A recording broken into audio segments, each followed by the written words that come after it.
গত 8ই ফেব্রুয়ারি রাজ্য বাজেট পেশ করেন চন্দ্রিমা ভট্টাচার্য, যেখানে লোকসভা ভোটের আগে জনমোহিনীর জোয়ারে ভাসল রাজ্য সরকার। হ্যাঁ বন্ধুরা, এই রাজ্য বাজেটের মাধ্যমেই লক্ষ্মীর ভাণ্ডারে অতিরিক্ত 12,000 কোটি টাকা বরাদ্দ হলো, সমুদ্র সাথী প্রকল্পে 200 কোটি টাকা বরাদ্দ হলো, ভবিষ্যৎ ক্রেডিট কার্ড প্রকল্পে বরাদ্দ হলো 250 কোটি টাকা, এমনকি যুবশ্রী স্কিমে পর্যন্ত বরাদ্দ হলো 200 কোটি টাকা।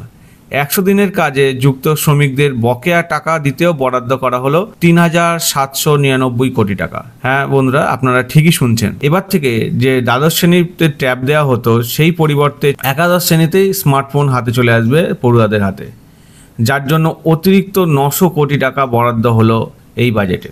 সেই সঙ্গে আরও একাধিক জনমোহিনী প্রকল্পের ঘোষণা করলেন অর্থমন্ত্রী চন্দ্রিমা ভট্টাচার্য, যেখানে লক্ষ্মীর ভাণ্ডার প্রকল্পের অধীনে মা বোনেদের জন্য আছে খুশির খবর।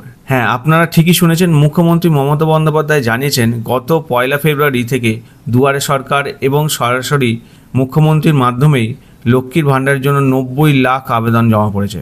এবার পুরোপুরিভাবে যেটা দেখা যাচ্ছে যে এই লক্ষ্মীর ভাণ্ডার উপভোক্তার সংখ্যা 3 কোটি ছুঁই বলে জানিয়েছেন খোদ মুখ্যমন্ত্রী।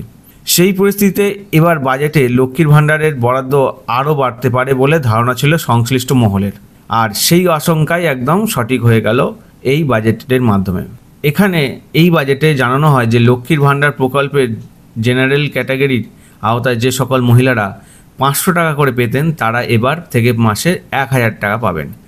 আর তপশিলি জাতি ও জনজাতিভুক্ত মহিলারা যারা কিনা 1,000 টাকা করে পেতেন বা 1,000 টাকা করে পেতেন, যেটা আমরা বলি, তারা পাবেন 1,200 টাকা করে।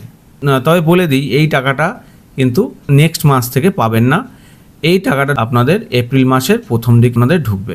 আশা করি আপনাদের ভিডিওটা ভালো লেগেছে। ভিডিওটা ভালো লাগলে অবশ্যই ভিডিওটাকে লাইক করবেন, চ্যানেলটাকে সাবস্ক্রাইব করবেন। এই টাইপের অনেক তথ্য আসবে। আমি বলবো বাংলার ঘরে ঘরে প্রত্যেকটা মানুষ যেন শ্রীহরি ডিজিটাল এই চ্যানেলটা থাকে এবং সবার কাছে বিভিন্ন ধরনের আপডেটেড টপিক, আপডেটেড তথ্য, আপডেটেড ইনফরমেশান তুলে ধরে আপনাদের কাজে লাগতে পারি। সবাই ভালো থাকবেন, সুস্থ থাকবেন। টাটা।